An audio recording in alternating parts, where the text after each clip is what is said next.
I am writing this under an appreciable mental strain, since by tonight I shall be no more.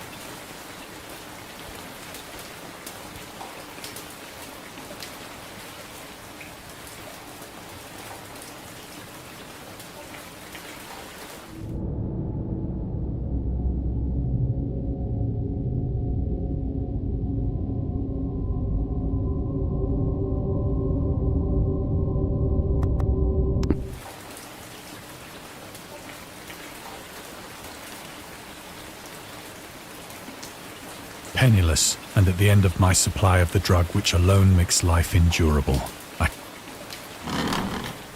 Do not think from my slavery to morphine that I am a weakling or a degenerate.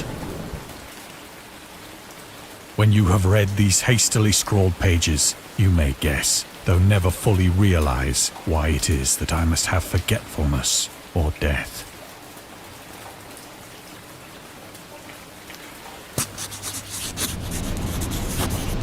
It was in one of the most open and least frequented parts of the broad Pacific that the packet of which I was supercargo fell a victim to the German sea raider.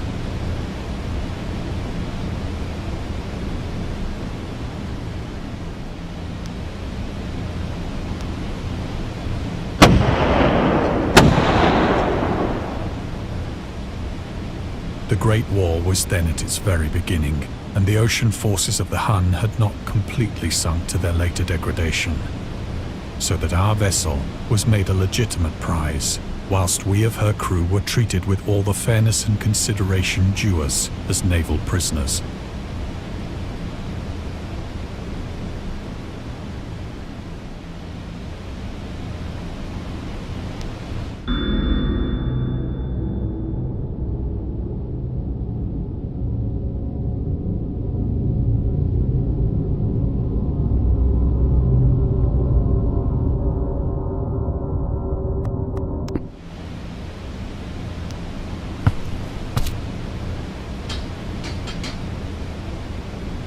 So liberal, indeed, was the discipline of our captors, that 5 days after we were taken, I managed to escape alone, in a small boat, with water and provisions for a good length of time.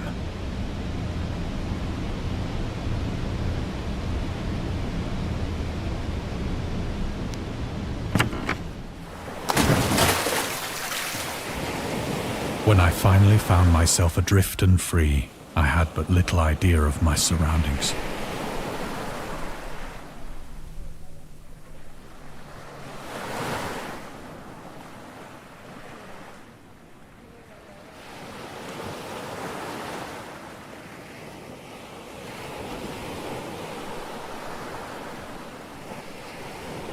Never a competent navigator, I could only guess vaguely by the sun and stars that I was somewhat south of the equator. Of the longitude, I knew nothing, and no island or coastline was in sight.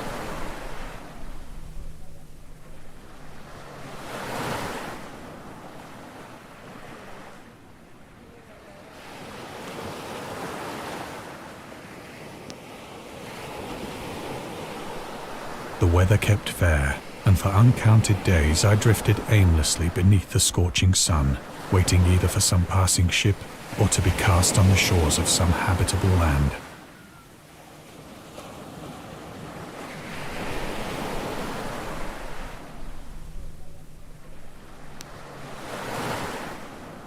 But neither ship nor land appeared, and I began to despair in my solitude upon the heaving vastness of unbroken blue.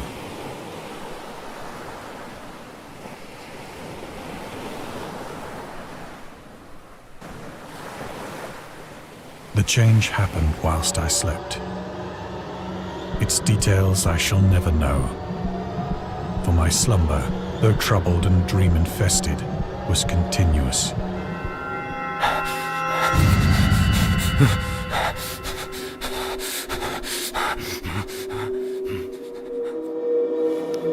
When at last I awoke, it was to discover myself half sucked into a slimy expanse of hellish black mire, which extended about me in monotonous undulations as far as I could see, and in which my boat lay grounded some distance away. Though one might well imagine that my first sensation would be of wonder at so prodigious and unexpected a transformation of scenery, I was in reality more horrified than astonished. For there was in the air and in the rotting soil a sinister quality which chilled me to the very core. The region was putrid with the carcasses of decaying fish and of other less describable things which I saw protruding from the nasty mud of the unending plain. Perhaps I should not hope to convey in mere words the unutterable hideousness that can dwell in absolute silence and barren immensity. There was nothing within hearing and nothing in sight save a vast reach of black slime. Yet the very completeness of the stillness and the homogeneity of the landscape oppressed me with a nauseating fear. The sun was blazing down from a sky which seemed to me almost black in its cloudless cruelty, as though reflecting the inky marsh beneath my feet.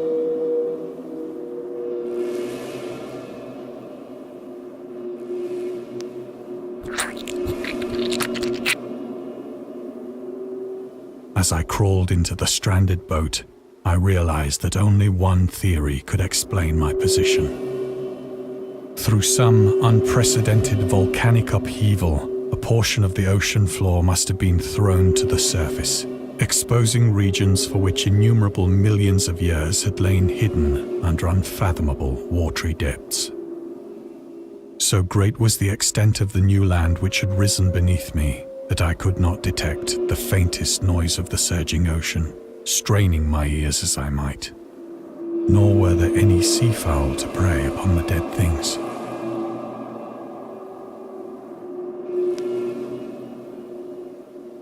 For several hours I sat thinking or brooding in the boat, which lay upon its side and afforded a slight shade as the sun moved across the heavens. As the day progressed, the ground lost some of its stickiness and seemed likely to dry sufficiently for traveling purposes in a short time.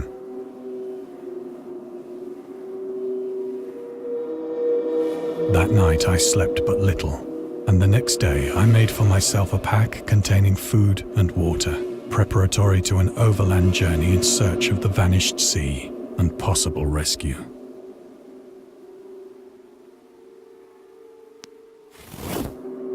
On the third morning, I found the soil dry enough to walk upon with ease. The odor of the fish was maddening, but I was too much concerned with graver things to mind so slight an evil, and set out boldly for an unknown goal.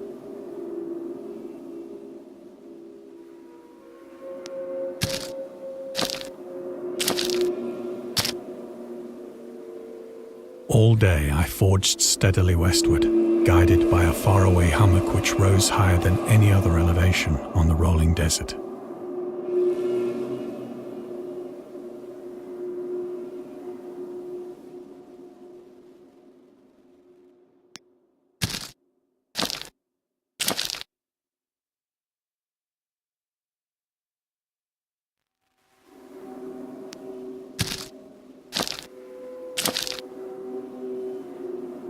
That night, I encamped, and on the following day still travelled toward the hummock, though that object seemed scarcely nearer than when I had first espied it.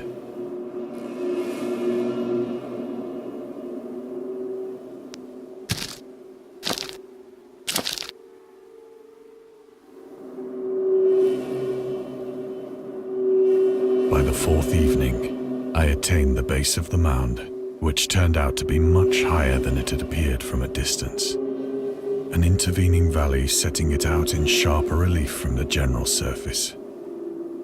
Too weary to ascend, I slept in the shadow of the hill. I know not why my dreams were so wild that night, but ere the waning and fantastically gibbous moon had risen far above the eastern plain, I was awake in a cold perspiration, determined to sleep no more. Such visions as I had experienced were too much for me to endure again.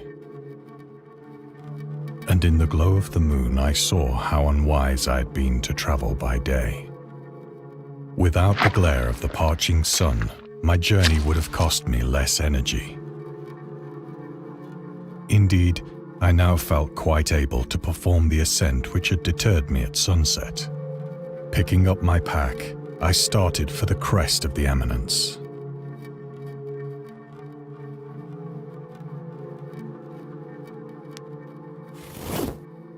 I have said that the unbroken monotony of the rolling plain was a source of vague horror to me.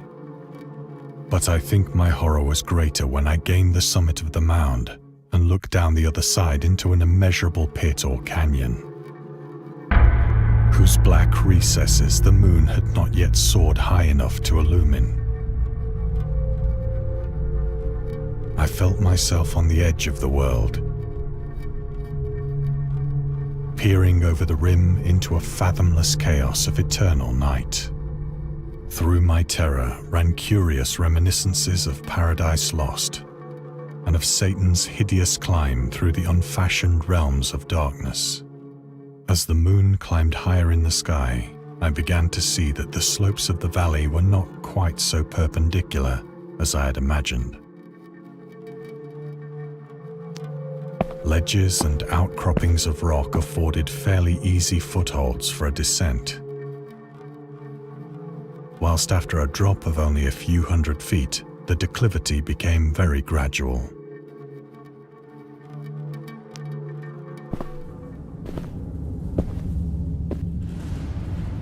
Urged on by an impulse which I cannot definitely analyze, I scrambled with difficulty down the rocks and stood on the gentler slope beneath,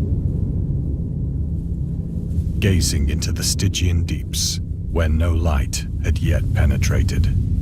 All at once, my attention was captured by a vast and singular object on the opposite slope, which rose steeply about 100 yards ahead of me, an object that gleamed whitely in the newly bestowed rays of the ascending moon.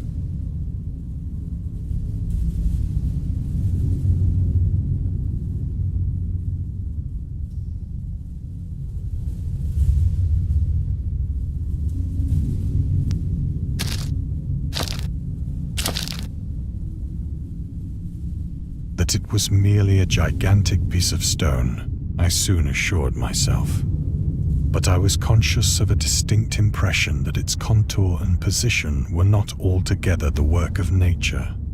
A closer scrutiny filled me with sensations I cannot express. For despite its enormous magnitude and its position in an abyss which had yawned at the bottom of the sea since the world was young, I perceived beyond a doubt that the strange object was a well-shaped monolith, whose massive bulk had known the workmanship and perhaps the worship of living and thinking creatures. Dazed and frightened, yet not without a certain thrill of the scientist's or archaeologist's delight, I examined my surroundings more closely.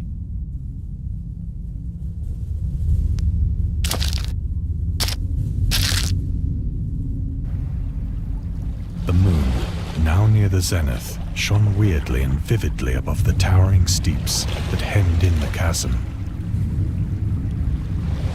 and revealed the fact that a far-flung body of water flowed at the bottom, winding out of sight in both directions and almost lapping my feet as I stood on the slope. Across the chasm, the wavelets washed the base of the cyclopean monolith, on whose surface I could now trace both inscriptions and crude sculptures.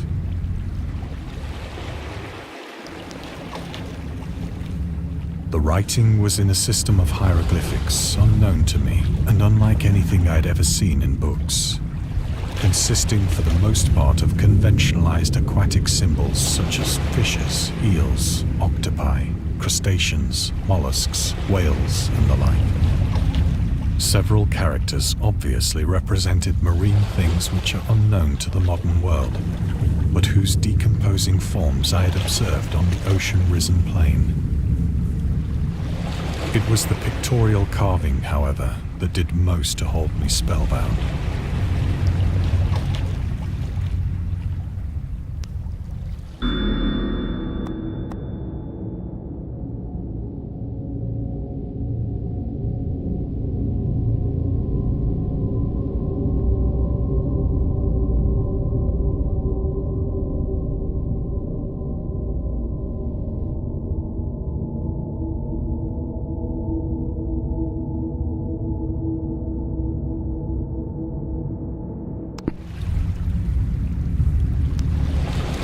visible across the intervening water on account of their enormous size were an array of bas-reliefs whose subjects would have excited the envy of a Doré. I think that these things were supposed to depict men, at least a certain sort of men. Though the creatures were shown disporting like fishes in the waters of some marine grotto, or paying homage at some monolithic shrine which appeared to be under the waves as well. Of their faces and forms I dare not speak in detail, for the mere remembrance makes me grow faint. Grotesque beyond the imagination of a Poe or a Bulwer, they were damnably human in general outline, despite webbed hands and feet, shockingly wide and flabby lips, glassy, bulging eyes, and other features less pleasant to recall. Curiously enough, they seem to have been chiseled badly out of proportion with their scenic background, for one of the creatures was shown in the act of killing a whale, represented as but little larger than himself. I remarked, as I say, their grotesqueness and strange size, but in a moment decided that they were merely the imaginary gods of some primitive fishing or seafaring tribe. Some tribe whose last descendant had perished eras before the first ancestor of the Piltdown or Neanderthal man was born.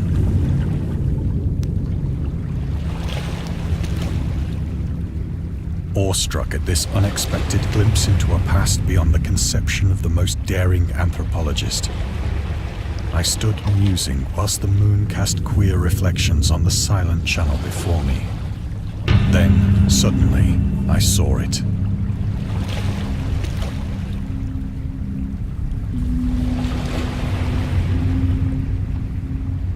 With only a slight churning to mark its rise to the surface, the thing slid into view above the dark waters.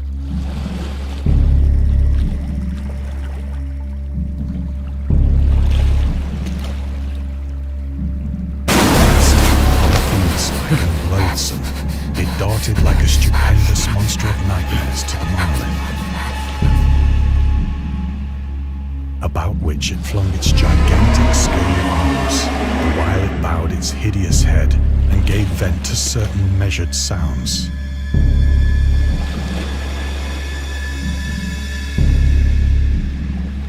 I think I went mad then.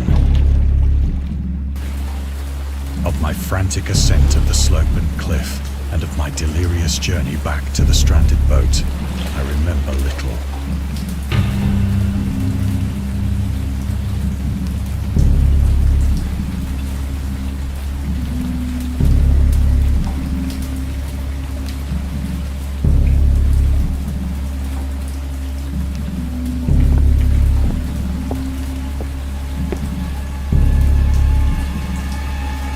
I sang a great deal and laughed oddly when I was unable to sing.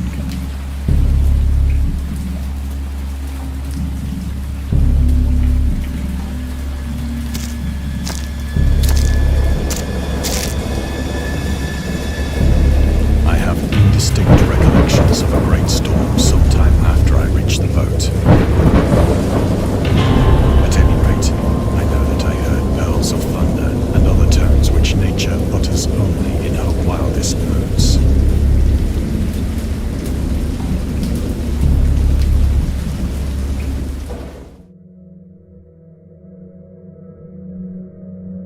When I came out of the shadows, I was in a San Francisco hospital. Brought thither by the captain of the American ship which had picked up my boat in mid-ocean. In my delirium, I had said much, but found that my words had been given scant attention. Of any land upheaval in the Pacific, my rescuers knew nothing. Nor did I deem it necessary to insist upon a thing which I knew they could not believe.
Once I sought out a celebrated ethnologist and amused him with peculiar questions regarding the ancient Philistine legend of Dagon, the fish god.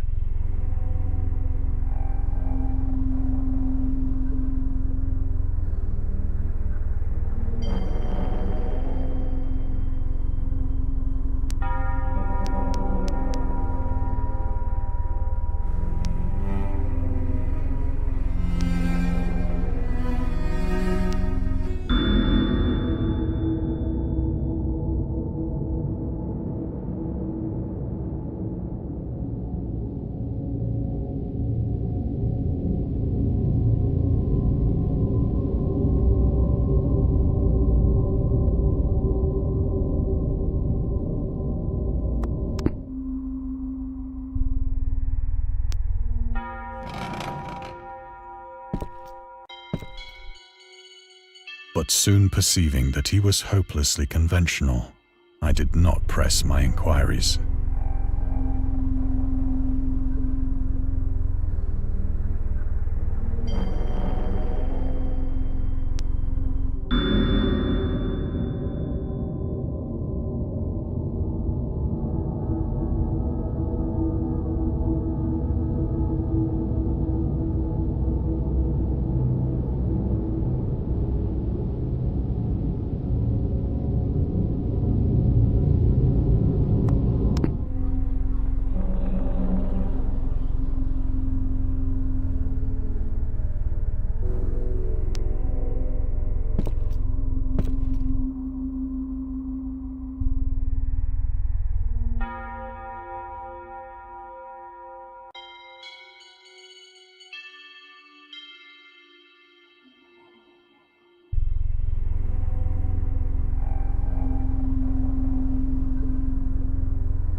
It is at night, especially when the moon is gibbous and waning, that I see the thing. I tried morphine, but the drug has given only transient surcease and has drawn me into its clutches as a hopeless slave. So now I am to end it all, having written a full account for the information or the contemptuous amusement of my fellow men.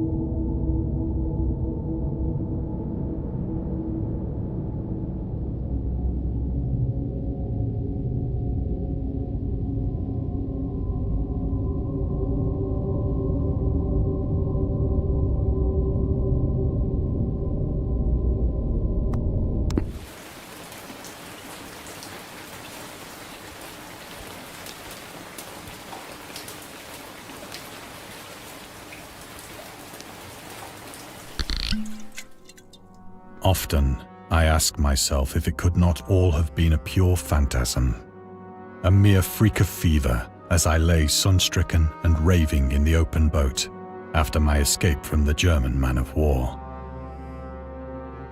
This I ask myself, but ever does there come before me a hideously vivid vision in reply. I cannot think of the deep sea without shuddering at the nameless things that may at this very moment be crawling and floundering on it, worshipping their ancient stone idols and carving their own detestable likenesses on submarine obelisks of water-soaked granite. I dream of a day when they may rise above the billows to drag down into their reeking talons the remnants of puny, war-exhausted mankind. Of a day when the land shall sink and the dark ocean shall ascend amidst universal pandemonium.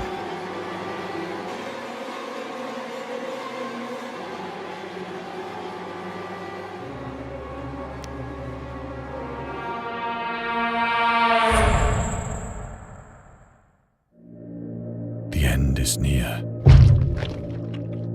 I hear a noise at the door, as of some immense slippery body lumbering against it.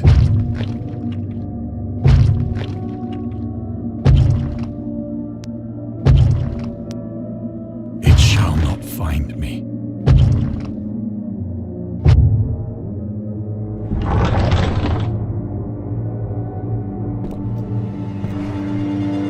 God, that hand!